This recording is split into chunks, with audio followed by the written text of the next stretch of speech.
এটা হচ্ছে cylinder block, একটা টু স্ট্রোক ইঞ্জিনের। এই টু স্ট্রোক ইঞ্জিনের সিলিন্ডার ব্লকে আমরা এই যে পোর্টগুলো দেখতে পাচ্ছি এগুলো হচ্ছে ট্রান্সফার পোর্ট, এটা হচ্ছে ইনটেক পোর্ট, এটা হচ্ছে এক্সজস্ট পোর্ট। আমরা ভেতর থেকে পোর্টগুলো যদি ভালো করে দেখি দেখা যাবে প্রত্যেকটা কিন্তু সিলিন্ডারের সঙ্গে রয়েছে।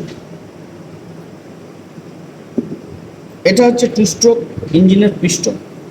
এরই কাজ হচ্ছে এই পোর্টগুলোকে অফ এবং অন করা।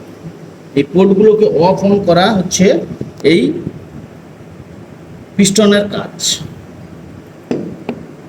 পিস্টনের সঙ্গে এটা হচ্ছে কানেক্টিং রড, এটা হচ্ছে ক্র্যাঙ্কশ্যাফট, তার সঙ্গে এইভাবে পিস্টন লাগানো থাকে। এটা হচ্ছে টু স্ট্রোক একটা মডেলের ক্র্যাঙ্কেস। এটা নিচের অংশ, এটা হচ্ছে আমরা ক্র্যাঙ্কেস বলি। এখানে এইভাবে আমাদের